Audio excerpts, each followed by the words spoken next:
नमस्कार, एक बार फिर से मैं आप सभी के सामने उपस्थित हूँ बेहद महत्वपूर्ण टॉपिक के साथ। और आज हम बात करने वाले हैं मौना लोआ ज्वालामुखी के बारे में कि आखिर ये इतनी इंपॉर्टेंट क्यों हो जाती है।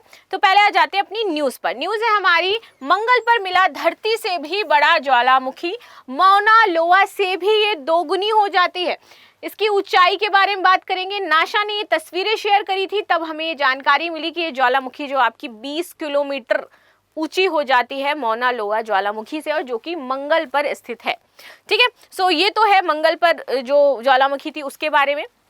आगे समझेंगे क्या इंपॉर्टेंट चीज़ें हैं, मौना लोआ की जो स्थिति है वो क्या हो जाती है, इन सारी चीज़ों से कंपैरिजन करेंगे। मेरा नाम है प्राची मिश्रा और संस्कृति आईएएस के इस प्लेटफॉर्म पर आप सभी का बहुत बहुत स्वागत है। तो चलिए वीडियो को शुरू कर लेते हैं। अमेरिकी अंतरिक्ष एजेंसी नासा ने मंगल ग्रह की एक शानदार तस्वीर शेयर करी। इसमें मंगल पर मौजूदा 20 किलोमीटर ऊंचा ज्वालामुखी देखा जा सकता है। आसपास ये बादलों से घिरा हुआ था पूरी तरीके से। मंगल ग्रह पर भी ज्वालामुखी है, यस, और 20 किलोमीटर ऊंचा ज्वालामुखी है। ये ज्वालामुखी धरती से भी बड़े ज्वालामुखी से लगभग 2 गुना ऊंचा था। हवाई में मौना लोआ को धरती का सबसे ऊंचा ज्वालामुखी कहा जाता है। समुद्र तल से इसकी ऊंचाई की बात करें तो 9 किलोमीटर है। वहीं 120 किलोमीटर की चौड़ाई के साथ ये धरती का सबसे बड़ा ज्वालामुखी है। हालांकि मंगल पर मिले ज्वालामुखी के सामने मौना लोआ को भी बौना बताया जा रहा है कि ये बहुत छोटा हो जाता है। मौना लोआ के बारे में जान रहे हैं। मौना लोआ एक हवाई द्वीप है जो हवाई संयुक्त राज्य अमेरिका में स्थित हो जाता है।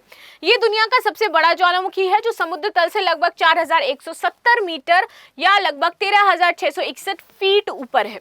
मौना लोआ एक ढाल ज्वालामुखी है, जिसका अर्थ है कि ये चौड़ी गोल ढलानों वाली ज्वालामुखी हो जाती है। ये हवाई द्वीप के आधे से अधिक क्षेत्र को कवर कर लेती है, इतनी बड़ी ज्वालामुखी, यानी कि आधे क्षेत्र में बाकी चीजें, आधे क्षेत्र में आपकी ज्वालामुखी है। 1834 से अब तक मौना लोआ में 34 बार विस्फोट हो चुके हैं और ये बहुत पुरानी ज्वालामुखी है। 1843 से बात करें तो अब तक इसमें 34 बार आपका विस्फोट हुआ है। ज्यादातर आपके जो विस्फोट थे वो 1950 से पहले हुए हैं। आगे बात कर लेते हैं इसमें। इसी बीच औसतन 3.5 साल के अंतराल के बाद इसमें विस्फोट होते रहते हैं। लगभग 3.5 साल के बाद हर बार देखा गया कि इसमें विस्फोट होता है, यानी कि सक्रिय ज्वालामुखी हो जाती है। 1950 से अब तक सिर्फ 3 विस्फोट हुए हैं। 25 साल बाद 1975 में शिखर विस्फोट, 9 साल बाद 1984 में दरार विस्फोट, 38 इयर्स बाद 2022 में शिखर विस्फोट हुआ, और 1984 से 2022 के बीच की बात करें तो 38 साल के रिकॉर्ड में सबसे लंबी शांत अवधि आपकी मानी गई थी। हवाई द्वीप को दर्शाने वाला रंगीन ग्राफिक, जिसे लाल बहुभुज लावा प्रवाह क्षेत्रों में दर्शा रहे हैं, आपके यहाँ पर इस तरीके से आपको दिखाई देंगे। 1843 से 1984 के दौरान मौना लोआ ज्वालामुखी से निकलने वाला लावा प्रवाह, ये आपको मानचित्र में दिखाई देगा कि किस तरीके से ये आपका प्रवाह इससे निकल रहा है मौना लोआ ज्वालामुखी से। पिछले 3000 वर्षों के दौरान मौना लोआ में औसतन हर 6 साल में लावा प्रवाह होता रहा है। मौना लोआ को भूगर्भीय मानचित्र से पता चलता है कि पिछले 150 वर्षों में ज्वालामुखी की सतह का 14% लगभग 267 वर्ग मील हिस्सा नए ज्वालामुखी ने कवर कर लिया है। ओडिसी ऑर्बिटर से शेयर की गई थी आपकी तस्वीरें। नासा के द्वारा 2001 में लॉन्च किया गया ओडिसी ऑर्बिटर ने मंगल ग्रह की ये तस्वीरें शेयर की। नासा ने 2 मई को थर्मल एमिशन इमेजिंग सिस्टम ने मंगल ग्रह के इस ज्वालामुखी की तस्वीर खींची थी, और ये पहली बार है जब मंगल ग्रह से इतने बड़े ज्वालामुखी की फोटो सामने आई है।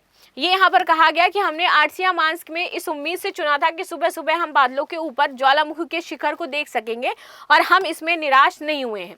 2001 में आपका ये लॉन्च हुआ था। ऑर्बिटर दूसरे ग्रहों के चक्कर लगाते हुए उनकी तस्वीरें ये शेयर करता है। मंगल ग्रह की सतह का अध्ययन करने के लिए ऑर्बिटर को मंगल की कक्षा में 90 डिग्री पर ये घूमता है। तो ये था आपका न्यूज़ इस ज्वालामुखी के बारे में, इस ऑर्बिटर के बारे में। मिलते हैं नेक्स्ट क्लास में, तब तक के लिए धन्यवाद। लाइक शेयर सब्सक्राइब करना बिल्कुल भी ना भूलें, and thank you so much.